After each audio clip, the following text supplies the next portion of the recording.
ಅವಲಕ್ಕಿ ಅಂದರೆ ಬಹಳಷ್ಟು ಜನಕ್ಕೆ ಇಷ್ಟ ಆಗೋದಿಲ್ಲ. ಬೆಳಗ್ಗೆ ತಿಂಡಿಗೆ ಅಂತ ಮಾಡಿದರೆ ಮೂಗು ಮುರಿತಾರೆ. ಆದರೆ ಅವಲಕ್ಕಿಯಲ್ಲಿ ಅನ್ನಕ್ಕೆ ಕಂಪೇರ್ ಮಾಡಿದರೆ ಬಹಳಷ್ಟು ನ್ಯೂಟ್ರಿಷನ್ ಮತ್ತು ಹೆಲ್ತ್ ಬೆನಿಫಿಟ್ಸ್ ಇದೆ. ಈ ಅವಲಕ್ಕಿ ಮತ್ತು ಅನ್ನವನ್ನು ಅಕ್ಕಿಯಿಂದಲೇ ತಯಾರಿಸಿದರೂ ಕೂಡ ನಾವು ತಿನ್ನುವಂಥ ಅನ್ನಕ್ಕೆ ಕಂಪೇರ್ ಮಾಡಿದರೆ ಅವಲಕ್ಕಿಯಲ್ಲಿ ಕಡಿಮೆ ಕ್ಯಾಲೋರಿ ಇರುತ್ತೆ. ಈ ವೆಯ್ಟ್ ಲಾಸ್ ಮಾಡ್ತಿರೋರು ಬರೀ ಚಪಾತಿ ಈ ಓಟ್ಸ್ನ ತಿಂದ್ಬಿಟ್ಟು ಸಾಕಾಗಿದ್ದರೆ ಅವಲಕ್ಕಿನೂ ಕೂಡ ನಿಮ್ಮ ಡಯೆಟ್ನಲ್ಲಿ ಇನ್ಕ್ಲೂಡ್ ಮಾಡ್ಕೊಬಹುದು. ನಾವು ತಿನ್ನೋ ಅನ್ನಕ್ಕೆ ಕಂಪೇರ್ ಮಾಡಿದ್ರೆ ಅವಲಕ್ಕಿಯಲ್ಲಿ ಹೆಚ್ಚು ಐರನ್ ಮತ್ತು ಕ್ಯಾಲ್ಶಿಯಂ ಇರುತ್ತೆ.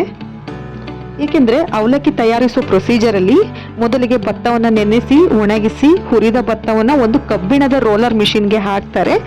ಇದರಿಂದ ಸಿಪ್ಪೆ ಬೇರ್ಪಟ್ಟು ಅಂದರೆ ಭತ್ತದ ಸಿಪ್ಪೆ ಬೇರ್ಪಟ್ಟು ಅವಲಕ್ಕಿ ತಯಾರಾಗುತ್ತೆ. ಹಾಗೆ ಕಬ್ಬಿಣದ ಅಂಶನೂ ಕೂಡ ಇದಕ್ಕೆ ಸೇರ್ಪಡೆ ಆಗುತ್ತೆ.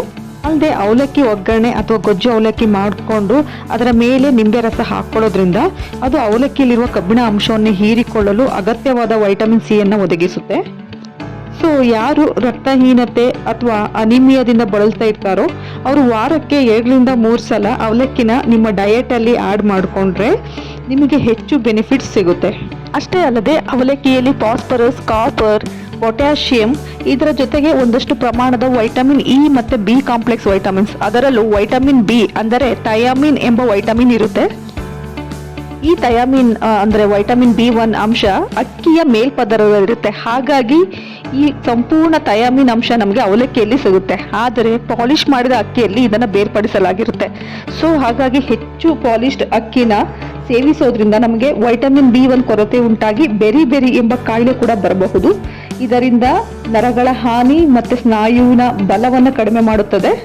ಸ್ನಾಯುವಿನ ಪಾರ್ಶ್ವವಾಯು ಅಂದರೆ ಮಸಲ್ ಪ್ಯಾರಾಲಿಸಿಸ್ ಮತ್ತು ಕೈ ಜುಮ್ ಅನ್ಸೋದು ಅಂದರೆ ಟಿಂಗ್ಲಿಂಗ್ ಸೆನ್ಸೇಷನ್ ಅಂತೆಲ್ಲ ಆ ಥರ ಆಗುವುದು ಇದರಿಂದ ಕಂಡು ಬರುತ್ತೆ. ಸೊ ರೆಗ್ಯುಲರ್ ಅವಲಕ್ಕಿ ಸೇವನೆಯಿಂದ ದೇಹದಲ್ಲಿ ಥಯಾಮಿನ್ ಅಂಶ ಹೆಚ್ಚಾಗಿ ಈ ಬೆರಿ ಬೆರಿ ಎಂಬ ಕಾಯಿಲೆಯಿಂದ ಬರುವುದನ್ನು ನಾವು ತಪ್ಪಿಸಬಹುದು. ಡಯಾಬಿಟಿಸ್ ಇರೋರು ಕೂಡ ಅವಲಕ್ಕಿನ ವಾರದಲ್ಲಿ 2-3 ಸಲ ತಿನ್ನಬಹುದು. ಬಿಕಾಸ್ ಅನ್ನಕ್ಕೆ ಕಂಪೇರ್ ಮಾಡಿದ್ರೆ ಅವಲಕ್ಕಿಯಲ್ಲಿ ಗ್ಲೈಸೆಮಿಕ್ ಇಂಡೆಕ್ಸ್ ಬಹಳ ಕಡಿಮೆ ಇರುತ್ತೆ. ಅವಲಕ್ಕಿ ತಿಂದಾಗ ಬಹಳಷ್ಟು ಫೈಬರ್ ಅಂಶ ಕೂಡ ಸಿಗುತ್ತೆ ಆ್ಯಂಡ್ ಡೈಜೆಷನ್ಗೆ ಇದು ಹೆಲ್ಪ್ ಮಾಡುತ್ತೆ. ಅವಲಕ್ಕಿ ಒಂದು ಪ್ರೋಬಯೋಟಿಕ್ ಆಹಾರವಾಗಿದೆ. ಏಕೆಂದರೆ ಈ ಅವಲಕ್ಕಿ ತಯಾರಿಸುವ ಪ್ರಕ್ರಿಯೆಯಲ್ಲಿ ಫರ್ಮೆಂಟೇಷನ್ ಎಂಬ ಹಂತವನ್ನು ಒಳಗೊಂಡಿರುತ್ತೆ. ಇದು ಅವಲಕ್ಕಿಯಲ್ಲಿ ಸಣ್ಣ ಪ್ರಮಾಣದ ಪ್ರೋಬಯೋಟಿಕ್ ಬ್ಯಾಕ್ಟೀರಿಯಾವನ್ನು ಅಭಿವೃದ್ಧಿಪಡಿಸಲು ಅನುವು ಮಾಡಿಕೊಡುತ್ತದೆ. ಹಾಗಾಗಿ ಈ ಒಂದು ಬ್ಯಾಕ್ಟೀರಿಯಾ ಇರುವಂತಹ ಆಹಾರವನ್ನು ಸೇವಿಸಿದರೆ ಅದು ನಮ್ಮ ಕರುಳಿನ ಸಮಸ್ಯೆಗಳನ್ನು ನಿವಾರಣೆ ಮಾಡಿ ನಮ್ಮ ಕರುಳನ್ನು ಯಾವಾಗಲೂ ಆರೋಗ್ಯಯುತವಾಗಿ ಇಡಲು ಸಹಾಯಕಾರಿಯಾಗುತ್ತೆ. ಈ ಅವಲಕ್ಕಿಯನ್ನು ಹೇಗೆ ತಯಾರಿಸ್ತಾರೆ ಅಂತ ನೋಡೋದಾದ್ರೆ ಮೊದಲಿಗೆ ಭತ್ತವನ್ನು ಕ್ಲೀನ್ ಮಾಡ್ತಾರೆ, ಅಂದರೆ ಜರಡಿ ಮಾಡ್ತಾರೆ. ಇದರಿಂದ ಅದರಲ್ಲಿರುವಂಥ ಕಲ್ಲು ಮಣ್ಣು ಎಲ್ಲ ಸಪ್ರೇಟ್ ಆಗುತ್ತೆ. ನಂತರ ಕ್ಲೀನ್ ಆದ ಭತ್ತವನ್ನು ತೊಳೆಯಲು ಒಂದು 2-3 ಗಂಟೆಗಳ ಕಾಲ ಭತ್ತವನ್ನು ನೆನೆಸಲಾಗುತ್ತೆ. ಈ ನೆನೆಸಿದ ಭತ್ತವನ್ನು ನಂತರ 10 ಗಂಟೆಗಳ ಕಾಲ ಒಣಗಲು ಬಿಡಲಾಗುತ್ತೆ. ಈ ಒಣಗಿದ ಭತ್ತವನ್ನು ಚೆನ್ನಾಗಿ ರೋಸ್ಟ್ ಮಾಡಲಾಗುತ್ತೆ. ಆಗ ಈ ಭತ್ತ ಚೆನ್ನಾಗಿ ರೋಸ್ಟ್ ಆದರೆ ಮಾತ್ರ ಅವಲಕ್ಕಿ ಚೆನ್ನಾಗಿ ಬರಲು ಸಾಧ್ಯ. ಸೊ ರೋಸ್ಟ್ ಆದ ಭತ್ತವನ್ನು ರೋಲರ್ ಮಿಷಿನಿಗೆ ಹಾಕಲಾಗುತ್ತೆ. ಈ ರೋಲರ್ ಮಿಷಿನ್ ಭತ್ತದ ಸಿಪ್ಪೆಯನ್ನು ಸಪರೇಟ್ ಮಾಡಿ ಅಂದರೆ ತೆಗೆದು ಓನ್ಲಿ ಅವಲಕ್ಕಿಯನ್ನು ಹೊರ ತೆಗೆಯುತ್ತೆ.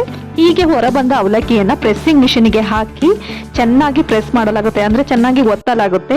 ಈ ಪ್ರೆಸ್ಸಿಂಗ್ ಮಿಷಿನ್ ದಪ್ಪ ಅವಲಕ್ಕಿ, ತೆಳು ಅವಲಕ್ಕಿ, ಮೀಡಿಯಂ ಅವಲಕ್ಕಿಯಾಗಿ ಕನ್ವರ್ಟ್ ಮಾಡುತ್ತೆ. ನಂತರ ಈ ಅವಲಕ್ಕಿಯನ್ನು ಪ್ಯಾಕ್ ಮಾಡಲಾಗುತ್ತೆ.